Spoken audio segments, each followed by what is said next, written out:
जो साथी कल मेरे साथ गाजीपुर बॉर्डर पे गए थे, मैं उन सब का बहुत आभार व्यक्त करता हूं। और मैं कल 2 तारीख को फिर दोबारा सिंगू के बॉर्डर पे जा रहा हूं। तो मैं सब साथियों से फिर से निवेदन कर रहा हूं कि आप बड़ी संख्या में अपने साथ किसान साथियों को लेकर के आएँ और इतनी बड़ी संख्या में वहाँ पे आप पहुँचे कि इस आंदोलन को एक बहुत बड़ी ताकत मिले और वहाँ ये विश्वास दिला करके आए जा करके कि हम लगातार अपने अपने गांव से, अपने अपने कस्बे से, अपने अपने शहर से किसान साथियों को लगातार इस आंदोलन का हिस्सा बनाने का काम करेंगे। और जो भी जिस भी तरह की इस किसान आंदोलन में हमारी जिम्मेवारी लगेगी, हम उस जिम्मेवारी को बहुत अच्छे ढंग से निभाने का काम करेंगे। मैं एक बार फिर, क्योंकि मैंने जींद से शुरू करना है 2 तारीख को, और जितने भी साथी हैं जो जींद के आसपास के ज़िलों के हैं, जैसे कैथल के हैं, फतेहाबाद के हैं, सरसा के, हिसार के, और उसके साथ अपने अम्बाड़ा के हैं,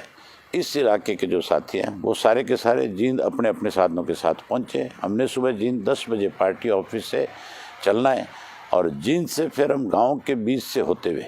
गोहाना जाएंगे और गोहाना से फिर हम सीधे अपना आगे गन्नौर जाएंगे और गन्नौर से फिर अपने काफिले के साथ हज़ारों की संख्या में सिंगू के बॉर्डर पर जा कर के हम ये विश्वास दिला के आएंगे उन किसान नेताओं को कि आप जो भी जिम्मेवारी हमारी इस आंदोलन में लगाओगे, हम पहले भी अपनी तरफ से अपनी सारी जिम्मेवारियों को निभाने का काम कर रहे हैं, लेकिन इस आंदोलन को जिस ढंग से बीजेपी की सरकार दबाना और कुचलना चाहती है, किसान को जिस ढंग से डरा करके उसको इस आंदोलन से खड़ा करना चाहती है, अब किसान इस देश का जाग चुका है। खास करके हरियाणा और पंजाब के किसान में जो मतभेद पैदा करना चाह रहे थे, वो सारी चीज़ें सामने आ चुकी है। किस तरह से इन्होंने इस आंदोलन को ख़त्म करने के लिए षड्यंत्र रचने का काम किया था, उनके पर्दे भी अब उठ चुके हैं। अब एक एक चीज़ लोगों के सामने आ गई। मैं हर नौजवान से एक बात कहना चाहूँगा कि हर नौजवान जो खेत में काम करने वाला है, जो किसान के घर में पैदा हुआ है, उस नौजवान की एक जिम्मेवारी बनती है कि आज किसान के साथ, अन्नदाता के साथ केंद्र की सरकार ना केवल अनदेखी कर रही है बल्कि उसको कुचलने का काम कर रही है, उसकी ज़मीन को छीन करके कॉर्पोरेट हाउस के हाथों में देना चाहती है। हमें उसके लिए बहुत समझदारी के साथ इस आंदोलन में लड़ाई के रूप में एक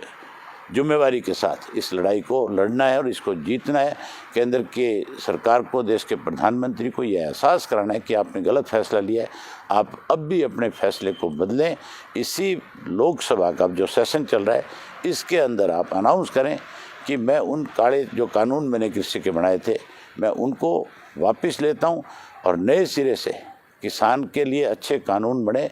उसके लिए किसान जो संगठन है उनसे बात करके नए अच्छे कानून बना करके अपने देश के प्रधानमंत्री होने के नाते इस देश के एक मुख्य सेवक के रूप में जो आपको लोगों ने चुन करके भेजा, उस जिम्मेवारी को निभाने का काम करें। मैं उम्मीद करूंगा कि 2 तारीख को बहुत बड़ी संख्या में हरियाणा प्रदेश के जो है, खास करके हर गांव से मैं उम्मीद करूंगा कि नौजवान साथी जो है बड़ी संख्या में जींद पहुंचेंगे और जींद से फिर मेरे साथ सिंगू के बॉर्डर तक जाएंगे। आप सब ने इस मैसेज को आगे से आगे सबको फॉरवर्ड करना है, सबको बताना है, क्योंकि हमारे पास केवल 1 दिन का समय होगा। 31 तारीख तक तो, आज तक तो इन्होंने नेट बंद किए हुए हैं। ये नेट बंद करना भी एक बड़ी साजिश है कि इस आंदोलन को कैसे और ज़्यादा बड़ी ताकत मिले, इसको कैसे रोका जाए, कैसे मैसेज है फ्लैश ना हो उसके एक दूसरे को। लेकिन हमने जिस साथी के पास ये मेरा मैसेज है, वो किसी को दूसरे को उसके घर पे जा कर के भी मैसेज दे। मैं उम्मीद करूंगा कि इस मैसेज को ज़्यादा से ज़्यादा बढ़ाओगे और ज़्यादा से ज़्यादा बड़ी संख्या में हरियाणा से एक एक घर से नौजवान साथी जाने का काम करेंगे। आपने मेरी बात सुनी, आपका बहुत धन्यवाद।